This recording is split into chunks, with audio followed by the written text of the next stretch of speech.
दिल्ली में जिस आईआरएस की बेटी की जान ली गई है, जिसको नोचा गया है, वो बस आईएएस बनने के मुहाने पर खड़ी हुई थी। यानी दहलीज से चंद कदम पहले 22 साल की इस लड़की का रिकॉर्ड बताता है कि राक्षस राहुल मीणा ने कितना बड़ा नुकसान किया है और क्या कर डाला है। आईआरएस अफसर की बेटी ने डीपीएस आरके पुरम से स्कूलिंग की थी, 12वीं में टॉप किया था। वो इतनी होनहार थी कि महज 22 साल की उम्र में आईआईटी से ग्रेजुएशन यानी इंजीनियरिंग करने के बाद आईएएस बनने निकल पड़ी थी। उसने आईआईटी क्रैक किया और दिल्ली आईआईटी से इंजीनियरिंग की थी। पिता की तरह वो भी बड़ा अफसर बनना चाहती थी, इसीलिए यूपीएससी की तैयारी में जुटी हुई थी। पिता ने उसके लिए ऊपर एक कमरा तैयार कराया था। लड़की सिर्फ पढ़ाई लिखाई में अव्वल नहीं थी, बल्कि दूसरे कामों में भी वो ऑलराउंडर थी। यानी कॉलेज के दिनों में ही जितने अवार्ड उसने जीते हैं, वो उसके घर की अलमारियों में सजे हुए हैं। स्कूल से लेकर के कई मंचों पर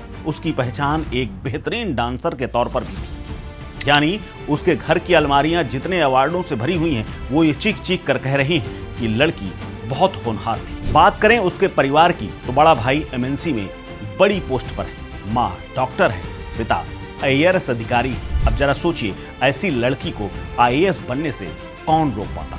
लेकिन राहुल मीणा जैसे राक्षस, जिसने कई महीनों तक इस घर पर काम किया था, नमक खाया था और चोरी करते पकड़ा गया तो नौकरी से निकाल दिया गया। लेकिन राहुल के मन में ये बात घर कर गई और उसने इसका बदला लेने की सोची और इसीलिए इतनी टैलेंटेड लड़की को मार डाला, वो भी बेहद बेरहमी से। राहुल को घर का चप्पा चप्पा पता था। उसको पता था कि घर में कब कौन कहाँ रहता है और कितने बजे उसके लिए एंट्री आसान होगी, कितने बजे घर में वो आराम से घुस सकता है और कितने बजे निकल जाएगा और किसी को भनक तक नहीं लगेगी। जिस वक्त राहुल वारदात को अंजाम दे रहा था, माता पिता जिम गए हुए थे। लड़की रात भर पढ़ने के बाद अपने कमरे में अकेले सो रही थी। राहुल दबे पांव घर में घुसता है और उसके बाद पूरी वारदात को अंजाम देता है। क्योंकि दिल्ली पुलिस को घर में किसी प्रकार की कोई फोर्स एंट्री के निशान नहीं मिले, यानी फोर्स एंट्री की जरूरत ही नहीं पड़ी है।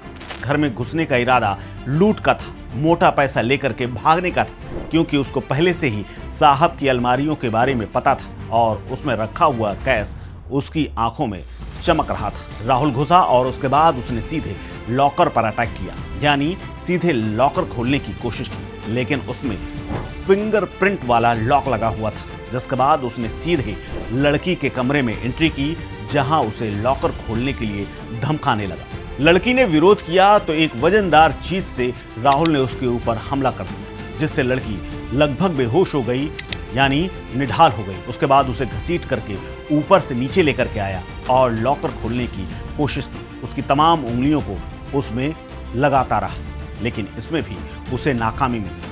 कहा जा रहा है और चर्चा इस बात की है कि इस दौरान जब लड़की को होश आने लगा तो उसके बाद उसने उससे दरिंदगी करनी शुरू कर दी और बाद में मौका मिलते ही मोबाइल चार्जर की लीड से उसका गला घोट दिया। बाद में घर में रखे हुए औजारों से लॉकर को तोड़ा और लाखों रुपए का कैश और तमाम सामान लेकर के फरार हो गया। सीसीटीवी इस बात की गवाही दे रहे हैं कि राहुल घर में करीब 41 मिनट तक रहा और इत्मीनान के साथ पूरी वारदात को अंजाम देता रहा। दिल्ली पुलिस ने फिलहाल उसको एक ओयो होटल से पकड़ लिया है, लेकिन पूछताछ और राहुल की हिस्ट्री निकालने के बाद पता चला है कि ये तो सीरियल ऑफेंडर है, यानी इसको तो लड़कियों से लगभग नफरत सी है। इसीलिए तो इसने हाल ही में अपनी दोस्त की पत्नी को भी हवस का शिकार बनाया था, जिसके लिए भी अलवर की पुलिस इसकी तलाश में जुटी हुई थी। इसने अपने दोस्त की पत्नी के साथ दुष्कर्म किया और उसके बाद वहां से फरार हो गया, जिसके बाद पत्नी ने शिकायत दर्ज कराई और पुलिस इसके पीछे पड़ी थी। लेकिन उससे पहले ही ये दिल्ली आया और इतनी बड़ी वारदात को अंजाम दे गया। पुलिस जांच में पता चला है कि राहुल मीणा अलवर जिले का रहने वाला था। आईआरएस के घर में करीब 1.5 साल तक इसने काम किया था।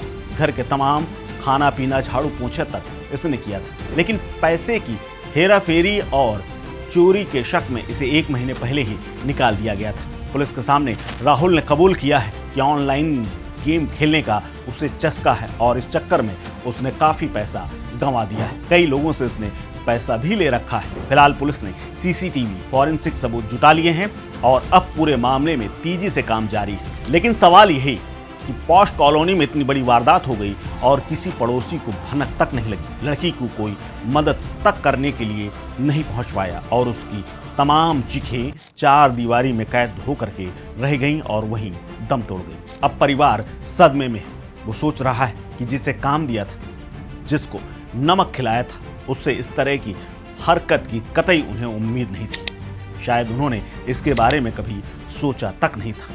फिलहाल इस खबर में इतना ही। बाकी अपडेट्स के लिए बने रहिए हमारे साथ और देखते रहिए स्टेट मिरर।